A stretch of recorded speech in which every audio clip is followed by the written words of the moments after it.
Hello and welcome to part 11 of this series on scientific writing. In the previous video, we discussed how to make your writing flow. In this video, we will discuss the power of words. One of the underlying themes of this course so far has been to be kind to your readers. One way in which you can do this is to avoid using jargon. But in order to do that, we need to understand the difference between jargon and technical terms. A term is jargon if it refers to a concept that the reader does not hold, or if it has an adequate plain language equivalent.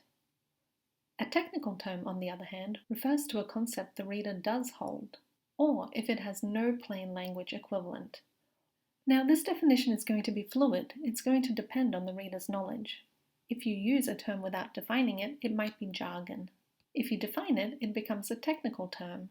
But if you define an obvious term, you may appear ignorant. For example, you wouldn't define qubit to a quantum information theorist or spacetime to a cosmologist. Now recall from part 9 our discussion of topic and stress in sentences.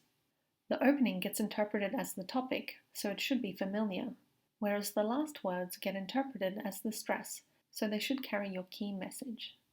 This gives us some guidelines for where to put technical terms. You would put it at the beginning of a sentence if you're assuming that every reader knows and understands the term. And you would put it at the end of a sentence if you're defining a new term for everyone. But you have to be conscious that each option has associated risks.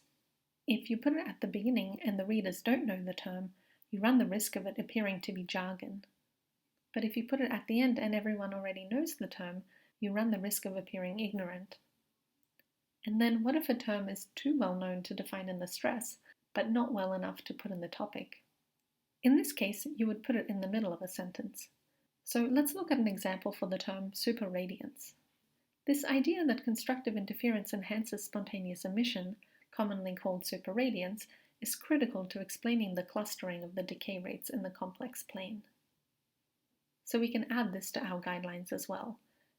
You would put it in the middle of a sentence if either you're assuming that most readers know the term or you're indicating that the term itself isn't critical to your story.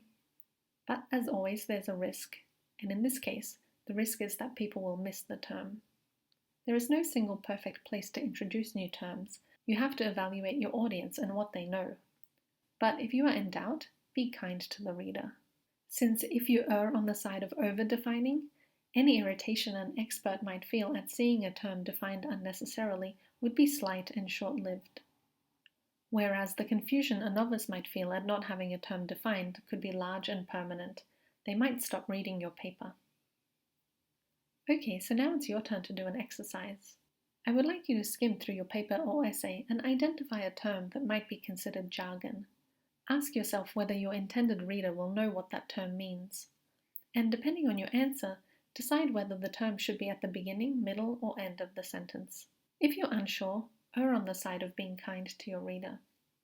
Now is a good time to pause the video to work on the exercise, and try not to spend more than 5 minutes on it. Okay, so I hope you've had time to work on the exercise. Now let's spend a moment discussing acronyms. Using undefined acronyms assumes that everyone who might ever read the paper already knows what it means. This is unlikely to be the case, so terms should be spelled out on their first occurrence. The only exception is abbreviations that are so common that every reader knows them, for example, DNA. Your grandparents are likely to know what DNA is, but they probably won't know what deoxyribonucleic acid is. So now it's your turn to do another exercise. Skim through your paper or essay and identify any acronyms. Check whether they would be absolutely obvious to your readers. If not, make sure you spell out the acronym on its first occurrence. And again, if you're unsure, err on the side of being kind to your reader and spell it out. Now is a good time to pause the video so you can work on the exercise. Try not to spend more than 5 minutes on it. Okay, so I hope you've had time to work on the exercise. We will now turn to our discussion of emotional weight. Depending on the origin of the word, it may carry more or less emotional weight. Academic English takes words from 3 main sources: Anglo-Saxon Old English, Norman French, and Latin. As modern English was developing in the Middle Ages, Old English was the peasants' language, Norman French was the nobles' language, and Latin was the scholars' language. Anglo-Saxon words feel comfortable and casual, French words feel formal, and Latin words feel like jargon. Here is a table showing several long French or Latin words and their short Anglo-Saxon equivalents. So which one should you use? Well, you should use words with French or Latin roots if you're trying to impress people with the sophistication of your vocabulary, but you should use words with Anglo-Saxon roots if you want to communicate well. Ask yourself the following question. When you last read a paper that was hard to read, were you impressed by how scholarly the authors were? Or were you frustrated trying to figure out what they were saying? When writing is awkward, we focus on the writing. When writing is good, we notice the ideas and the results. Let's look at an example that compares the two. In the first example, we investigated how lattice dimension impacts computation duration to determine the necessity for a new methodology. While in the other example, we looked at how lattice dimension impacts running time to show the need for a new method. These sentences say the same thing, but I hope you agree that the second one is easier to read. And as a bonus, it's 22% shorter. So why don't you try this for yourself? Skim through your paper or essay and identify any words that might carry too much emotional weight. See if you can find an alternative that carries less emotional weight. Don't get too hung up about whether the word has Anglo-Saxon, French, or Latin roots. Just use words that feel lighter to you and are shorter. Now is a good time to pause the video as you work on the exercise. Try not to spend more than 5 minutes on it. Okay, I hope you've had a chance to work on this exercise as well.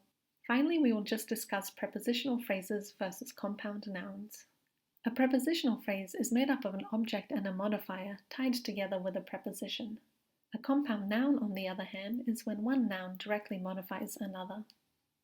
An example of a prepositional phrase is rate of decay, and the equivalent compound noun is decay rate. Here is a table showing some more examples of prepositional phrases and their equivalent compound nouns. So let's look at these examples in sentences. In one example we have, the collective rate of decay depends on the dimension of the waveguide lattice. In the other example we have, the collective decay rate depends on the dimension of the waveguide lattice.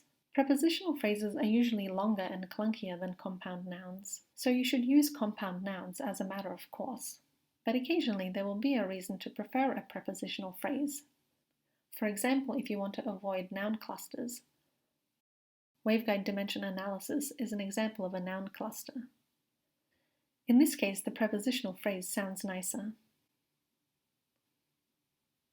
Another example is when you want to control which word lands in the stress position. We would like to stress that dimension is important, so we could rewrite it using a prepositional phrase. So we have one more exercise for you to do. Skim through your paper or essay and identify a sentence that uses a prepositional phrase. Rewrite the sentence by replacing the prepositional phrase with a compound noun. And if it reads better this way, keep it.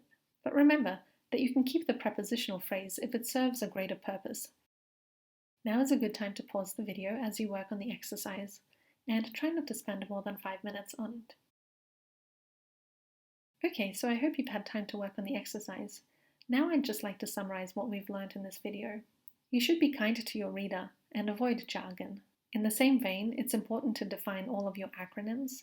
If you reduce the emotional weight of your writing by using words that have Anglo-Saxon roots, it will be easier for you to communicate your message. And you should know when to use prepositional phrases versus compound nouns.